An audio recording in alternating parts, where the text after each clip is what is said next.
Do you remember MASH? It once made the whole world laugh in the middle of war. But when the cameras stopped rolling, those laughs quickly faded away. Divorce, depression, illness, loneliness, and quiet departures followed the cast for decades. Join us as we uncover what happened behind the scenes, and you will never look at this cast the same way again. Alan Alda as Hawkeye Pierce. Alan Alda was born on January 28, 1936, in Manhattan, New York. At 36 years old, he played Captain Dr. Benjamin Franklin Hawkeye Pierce, the central character who was both humorous and fiercely anti-war in MASH, 1970. The role quickly became iconic, but it also ushered in a long period of pressure. When the original creative leaders left, Alda was pushed into carrying the very soul of the series. He was not only acting, but also writing and directing, personally shaping the tone of a show that was gradually shifting from laughter to the pain of war. That decision kept the set in a constant state of tension, especially during prolonged conflicts with director Jackie Cooper. Alda later admitted that each episode felt like a battle of wits, and that he bore responsibility for every controversial reaction. Even though he found success in later works such as Same Time, Next Year, and The Four Seasons, he still carried the feeling that he had sacrificed too much to keep one story from becoming hollow. Behind the spotlight, his marriage to Arlene Alda paid a harsh price. For 11 years, Alda flew from Los Angeles back to New Jersey every weekend, not out of romance, but out of fear that his family would fall apart if he stayed in Hollywood too long. That schedule wore down both his body and his spirit, leaving him in a constant state of exhaustion. Then Parkinson's disease appeared, quietly beginning in 2003, stripping away the very control he had fought to maintain. By 2025, Alan Alda is 89 years old, living more slowly among books, podcasts, and conversations about science and empathy. His estimated net worth of around $50 million does not bring a sense of victory, but rather reflects endurance through a long battle with pressure, illness, and the fear of losing himself. Harry Morgan as Colonel Sherman T. Potter. Harry Morgan was born on April 10, 1915, in Detroit, Michigan. At 59 years old, he joined MASH, 1974, in Season 4 as Colonel Sherman T. Potter, a strict yet deeply compassionate veteran officer who arrived to mend the emotional fractures of the unit after the sudden departure of Henry Blake. The role brought a sense of safety and stability to audiences, but for Morgan, it marked the beginning of a long period of exhaustion. After many years of dedication, Morgan began to clearly feel the strain as MASH entered its later seasons. He once said the series started to crack around Season 9. Not because the quality declined, but because the pace of work and the pressure of sustaining a television icon had become heavy burdens for a man who had already spent nearly his entire life on stage and screen. Although he won an Emmy Award in 1980 for his portrayal of Potter, he still felt trapped in the image of the gentle commanding officer, finding it difficult to secure suitable new roles afterward. Morgan's private life was also filled with quiet, accumulating pain. His first marriage to Eileen Detchen lasted more than 4 decades and ended with her death in 1985, leaving him emotionally hollow in his later years. His second marriage to Barbara Bushman began with hope, but was gradually eroded by Morgan's long struggle with alcoholism, bouts of anger, and emotional isolation. His arrest on domestic violence allegations in 1997 caused him to retreat further, living quietly and withdrawing from the spotlight. Ultimately, Harry Morgan passed away peacefully in his sleep on December 7, 2011, at the age of 96, due to complications from pneumonia after a period of declining health. With an estimated net worth of around $10 million accumulated over more than 6 decades of acting, Morgan departed like a weary old soldier who had completed his duty, both on screen and in real life. Loretta Swit as Margaret Hot Lips Houlihan. Loretta Swit was born on November 4, 1937, in Passaic, New Jersey.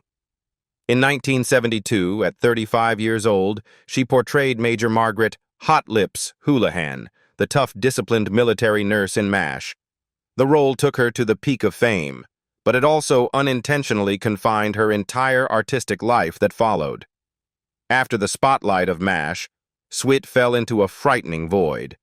Hollywood saw only hot lips, refusing to offer her deeper, more complex roles for mature women. That stagnation left her disillusioned and gradually pushed her away from the mainstream, even as she continued to prove herself on stage and in projects like Whoops Apocalypse and the play Mame. Fame had once saved her. Now it became her chains. Sweet's personal life was no less affected by that pressure. Her marriage to Dennis Houlihan, which began in 1983, was slowly eroded by work, distance, and unspoken disappointments. When they divorced in 1995, she entered a long period of solitude, living alone and devoting herself fully to animal rights advocacy as a way to fill the emotional void. Sadly, Loretta Swit passed away on May 30th, 2025, at the age of 87, quietly at her home in New York. Her estimated net worth of around $4 million accumulated through acting and social activism, does not fully reflect the value of a lifetime of dedication. She left this world as she had lived her final years, quietly, proudly, and alone. McLean Stevenson as Lieutenant Colonel Henry Blake. McLean Stevenson was born on November 14, 1927, in Normal, Illinois. In 1972, at 45 years old, he played Lieutenant Colonel Henry Blake, the awkward, warm, and deeply humane commanding officer. The character quickly won the hearts of viewers, but also planted the seeds of the greatest tragedy of Stevenson's career. Early success convinced Stevenson that audiences loved him personally, not just Henry Blake. His decision to leave MASH after season 3 in order to be number 1 became a wound that never healed.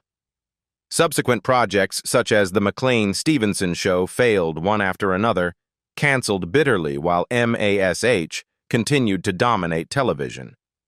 Stevenson gradually earned the label of the man who had abandoned the golden ship, becoming a subject of industry ridicule.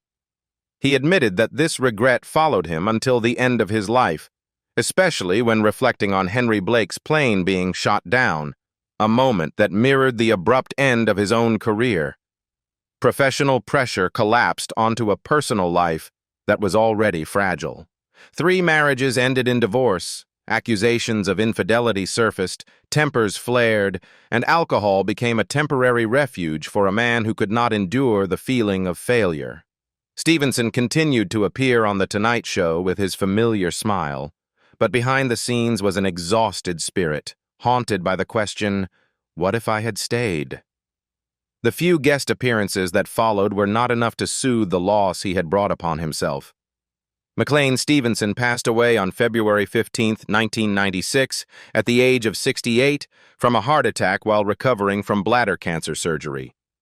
With an estimated net worth of around $2 million at the time of his death, Stevenson left behind a painful lesson.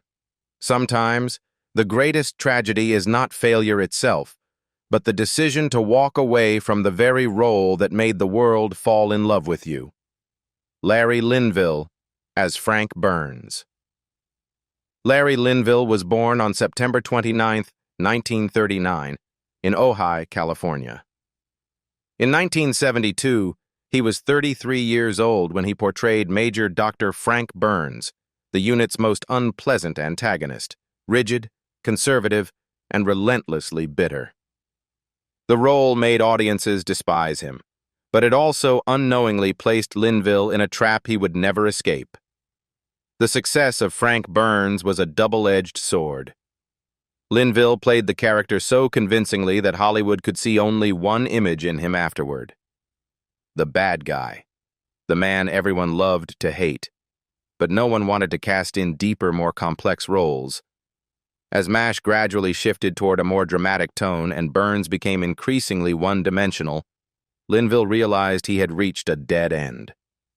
Even appearances in The Night Stalker and numerous television series such as Murder, She Wrote were not enough to erase the shadow of Frank Burns that loomed over his entire career. Professional pressure slowly eroded his private life.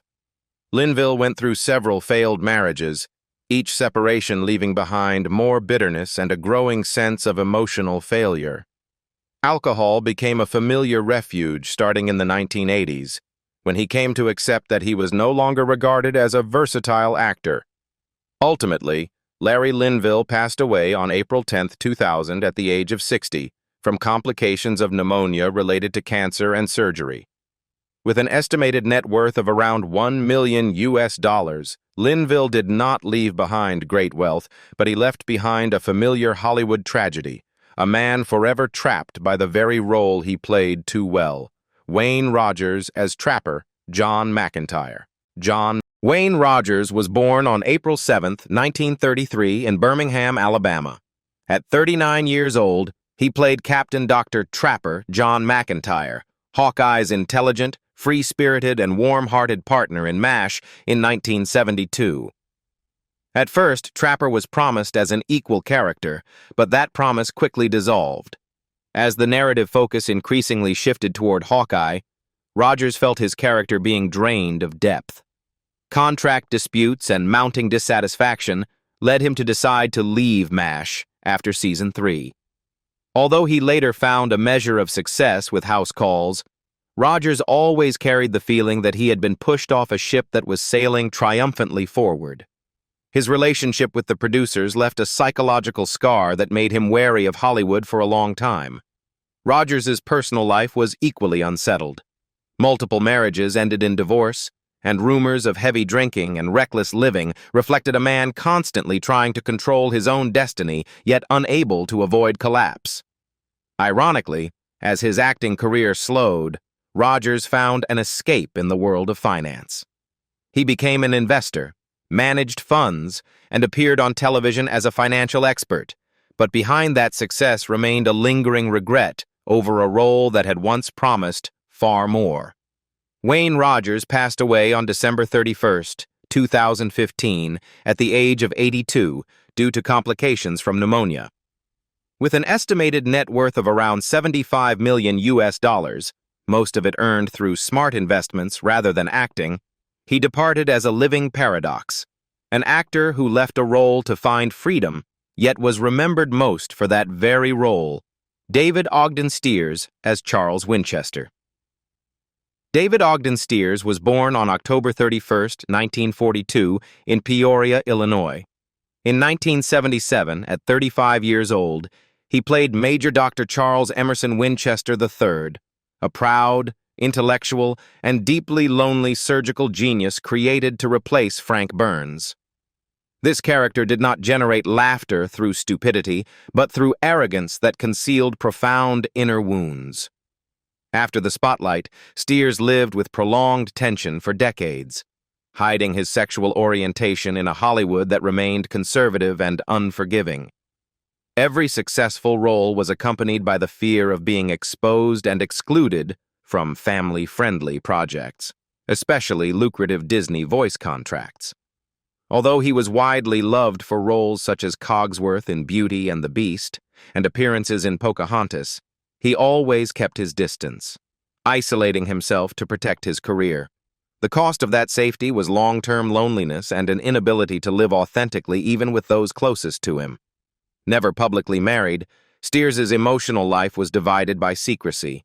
He admitted that he feared love, fearing he would force another person to live in silence and caution alongside him.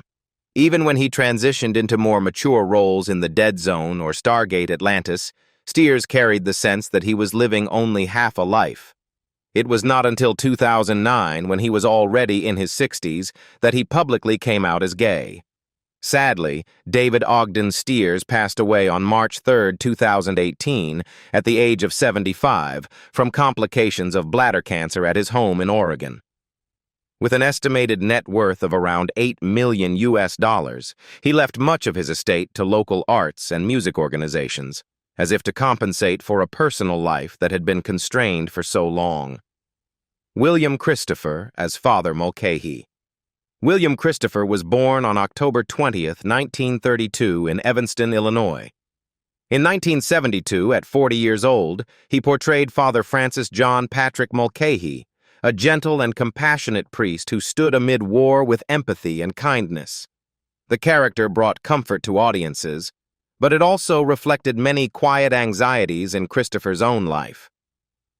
Behind the warm smile, Christopher faced heavy family pressure when his son was diagnosed with autism at a time when society offered very little understanding. Caring for his child, advocating for awareness, and writing the book Mixed Blessings became a personal mission, but they also placed his marriage under prolonged strain. Meanwhile, Hollywood showed little interest in offering deep roles for older father or priest figures, leaving Christopher frequently feeling overlooked despite his more than decade-long commitment to MASH. His health was also repeatedly tested. During the filming of MASH, Christopher contracted severe hepatitis, forcing the writers to adjust the script to keep Father Mulcahy alive. Although he continued working in Aftermash and series such as Good Times and Murder, She Wrote, he gradually shifted his focus toward family life and social advocacy. William Christopher passed away on December 31, 2016, at the age of 84, after a long battle with lung cancer. With an estimated net worth of around $1 million, he did not leave behind great material wealth, but he left a profound humanitarian legacy. A man who transformed his family's pain into hope for countless other families. Kelly Nakahara as Nurse Kelly. Kelly Nakahara was born on January 16, 1948, in Honolulu, Hawaii. At 25 years old, she played Nurse Kelly, a gentle supporting character with few lines in MASH in 1973. Few could have guessed that this quiet presence would define an entire career tied to the role of the one on the sidelines. Behind the scenes, Nakahara quickly realized she was trapped by typecasting. Despite appearing consistently across many seasons, she was rarely given central storylines or opportunities to break through. After MASH ended, offers were limited to very small roles in films like Clue, 1985, and She's Having a Baby, 1988. Enough to survive, but not enough to heal the lingering sense of being overlooked. Her acting career failed to open new doors, leaving her with a quiet bitterness over opportunities that might have been different. Her personal life became the place where Nakahara sought balance. Her long marriage to David Wallet brought family stability and 2 children, but it could not erase the prolonged sadness tied to her professional life. She poured her energy into painting, working in watercolor, and quietly exhibiting under the name Kelly Wallet. Volunteer trips and paintings donated to children with cancer revealed a woman who continued to give, even when she herself felt depleted. Ultimately, Kelly Nakahara passed away on February 16, 2020, at the age of 72 in Pasadena from cancer. With an estimated net worth of around $300,000, she left behind a deeply human sorrow, a devoted actress who spent her life in supporting roles, never standing at the center of the spotlight, yet still quietly shining through compassion. Johnny Hamer as Sergeant Zale. Johnny Hamer was born on January 19, 1920, in St. Louis, Missouri. In 1974, at 54 years old, he appeared in MASH as Sergeant Zelmo Zale, a short-tempered, irritable supporting character who constantly clashed with military order. The role closely mirrored the real conflicts in his own life. Hamer's volatile temperament led to frequent tension on set. Clashes with colleagues, combined with the pressure of aging and increasingly limited roles, pushed him toward alcohol as a means of release. After MASH, he continued to appear sporadically in Star Trek: The Wild Wild West, and notably as a voice actor in Transformers, 1984 to 1987, but these roles were not enough to pull him out of the feeling that he was slowly being forgotten in an industry harsh toward aging faces. His marriage to Helen Sylvia Graff lasted for decades, yet it could not escape the exhaustion of living with a man marked by unpredictability and unresolved anger. Family became both a refuge and a witness to Hamer's gradual decline. He kept working, taking commercials, small roles, and voice work, but the momentum never fully returned. Johnny Hamer passed away on November 18, 1989, at the age of 69, from cancer in Los Angeles. With an estimated net worth of around $500,000, he departed quietly, without ceremony, leaving behind the image of a lifelong supporting actor who struggled simply to endure. Alan Arbus as Sidney Freedman. Alan Arbus was born on February 15, 1918, in New York City. At 55, he played psychiatrist Sidney Freedman, a calm, thoughtful man who used intelligence and empathy to mend the psychological wounds of war in MASH in 1973. Ironically, this healing role was shaped by a life filled with deep fractures. His marriage to photographer Diane Arbus was once a brilliant creative partnership before collapsing into prolonged silence. When Diane withdrew from their shared work and the couple ultimately divorced in 1969, Alan lost not only his wife, but also his professional identity. That rupture left a profound void, pushing him into emotional isolation and substance abuse as a means of escape. In his early years pursuing acting in California, despite making notable impressions in Greaser's Palace, 1972, and Scream, Pretty Peggy, Arbus carried an unnamed sadness, the weight of losing his family while watching his former partner slide toward tragedy. In MASH, Sidney Freedman spoke about trauma in a steady, reassuring voice, but in real life, Arbus struggled to survive the aftermath of loss and Diane's death in 1971. He continued taking supporting roles in films such as Damien, Omen 2, 1978, The Electric Horseman, and The Parallax View, as if constant work were the only way to keep himself from falling back into despair. His second marriage brought a measure of stability, yet old wounds never truly healed. They merely settled, resurfacing during long stretches of silence. Ultimately, Alan Arbus passed away on April 19, 2013, at the age of 95, from congestive heart failure in Los Angeles. With an estimated net worth of around $1 million, he left behind little material wealth. But a painful paradox remains. A man who comforted an entire unit through psychological insight was forced to spend a lifetime navigating separation, loneliness, and atonement through art. Edward Winter as Colonel Flagg. Edward Winter was born on June 3, 1937, in Ventura, California.